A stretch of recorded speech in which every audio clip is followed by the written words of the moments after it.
And that was just it. I wanted everything electronically sent to me to my email, which is free.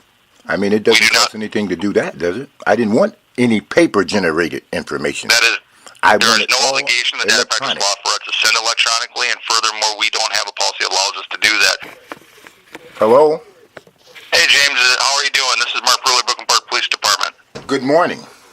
Good morning. Hey, I'm just trying to check in with you what you need. I know that you've been making some phone calls to the council members and city manager of the city of Brooklyn Park looking for a case file. I think I've made it pretty clear how you can get a copy of that case file. So I'm just trying to help you figure out what you need. Well, Mr. Tell them what you call said to you. Mr. Bruley, I spoke to Mr. Richie Gates, and Mr. Gates told me that he cannot speak to me.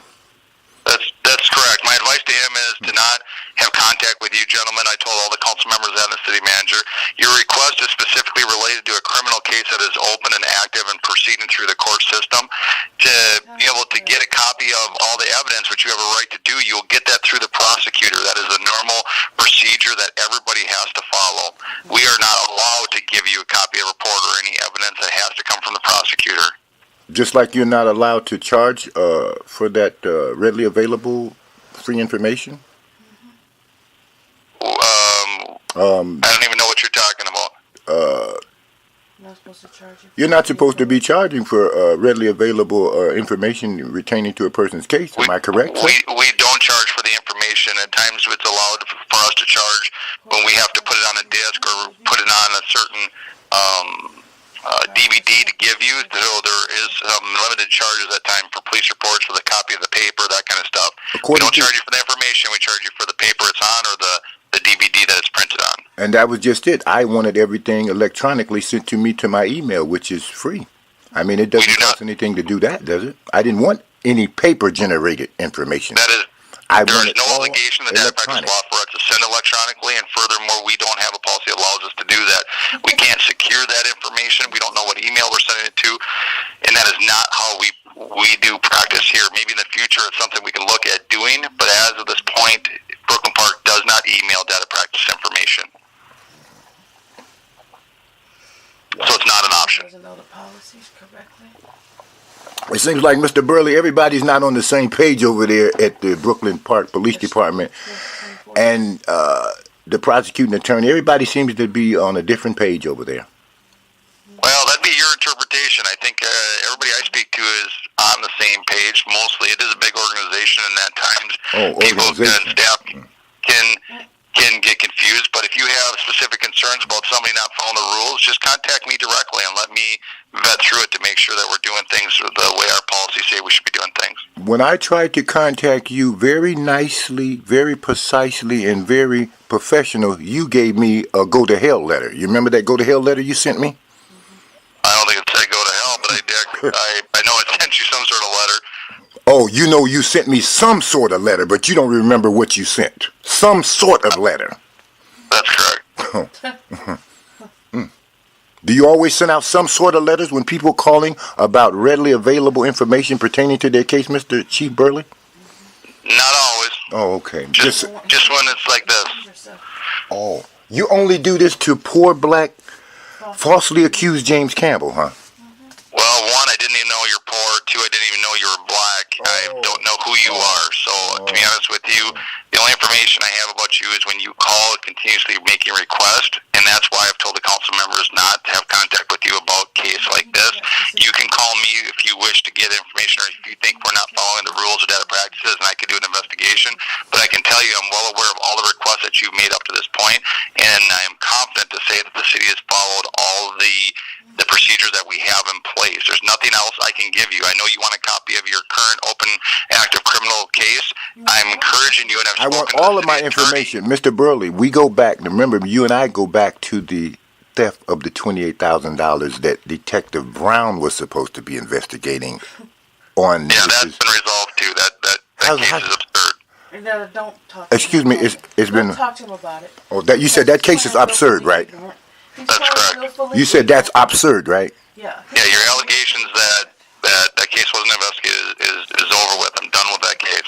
If you want a copy of that case, case file, please come get it.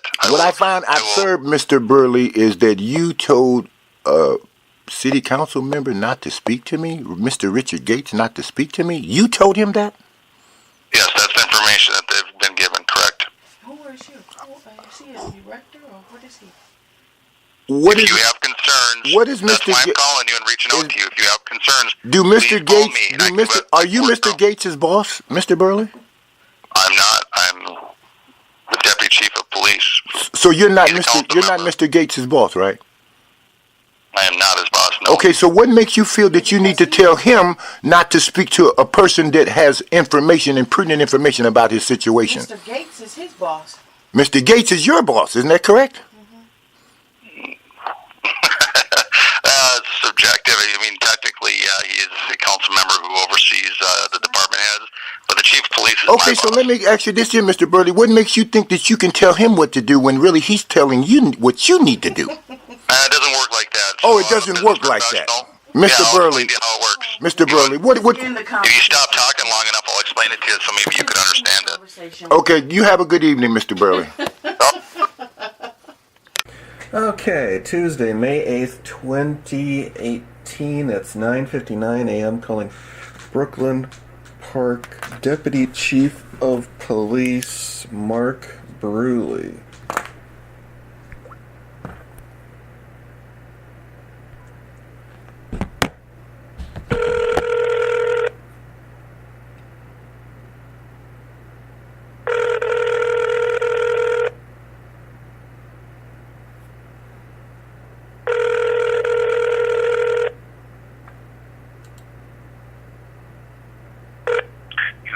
The voicemail, Deputy Chief Bruley, please leave a message. Record your message at the tone. When you are finished, hang up or press pound for more options. Deputy Chief Mark Bruley from the Brooklyn Park Police Department. You know what? I have a audio recording of your harassing phone call that you made to poor black falsely accused James Campbell today on May 8th, 2018. And you know how I know that you made a harassing phone call? Because poor black falsely accused James Campbell recorded his call. And you know what? He played it for me over the phone. So here's proof that I actually have it. Hello? How are you doing? This is Mark Bruley, Brooklyn Park Police Department. Good morning. Yeah, see, so Mark, I got your entire conversation, which you're making all sorts of wild and outrageous claims like you don't know that poor black falsely accused James Campbell is poor.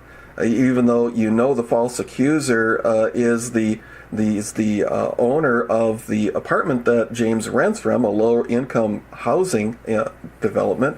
You didn't know, you're making wild and outrageous claims, you don't know that poor black falsely accused James Campbell's black. Well, obviously the police records you have right in front of your face that you're illegally withholding from poor black falsely accused James Campbell would clearly indicate that he is black.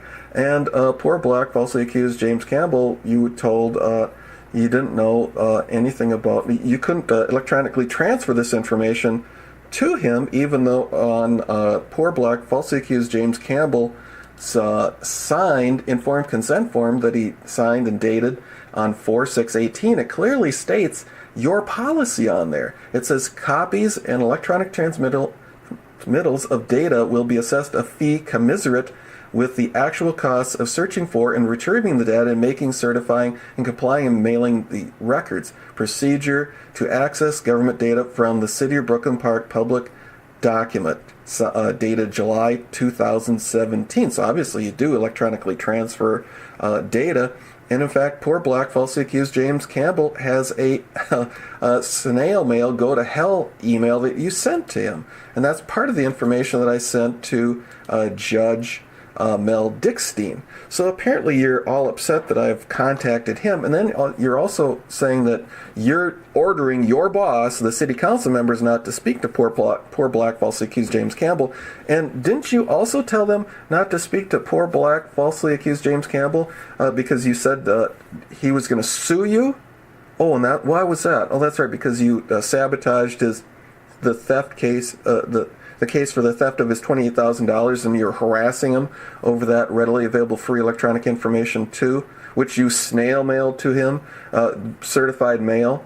So that's the situation. Instead of emailing him this information, which is readily available, and which your staff admitted that it's in the audio files are in DSS format there. So that's the thing, Chief. Are you going to continue to harass poor black falsely accused James Campbell, or are you going to actually give him his evidence, for these false charges?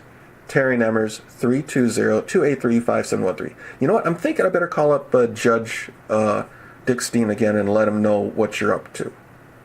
Terry Nemmers, 320-283-5713. You have a great day. I know I will. Okay, May 8th, 2018, 11:08 a.m. Calling Michael J. Kolich, Brooklyn Park City Prosecutor. Thank you for calling Kolich and Associates. If you know your party's extension, you may enter it at any time. To speak with an attorney, press 1. If you are calling with a Brooklyn Park discovery question, press 2. For attorney Michael Kolich, press 3. For attorney...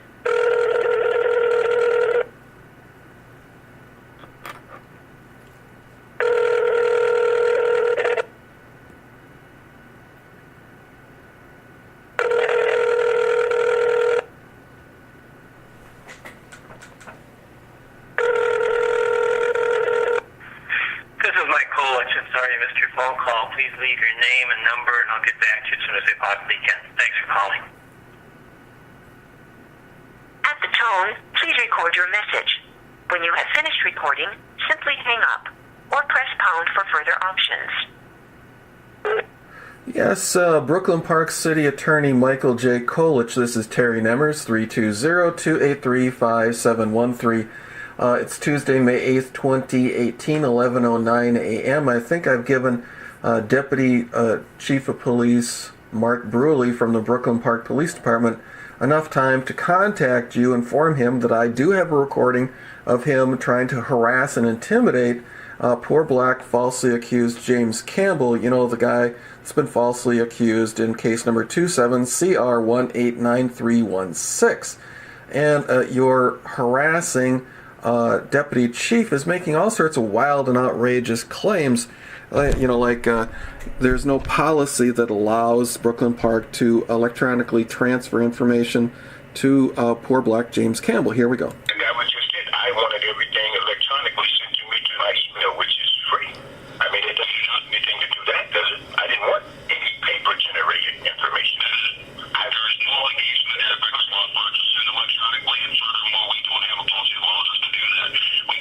See, so there's the wild and outrageous claim. And in fact, if you actually bother to look at, which I'm sure you are aware of, poor black falsely accused James Campbell has on his informed consent form on 12/1/17 and on 4/6/18 clearly placed the policy and procedure for Brooklyn Park that you established July of 2017, which clearly states copies and electronic transmittal of data will be assessed a fee commensurate with the actual costs of searching for and retrieving the data and making, certifying, complying, and mailing the records.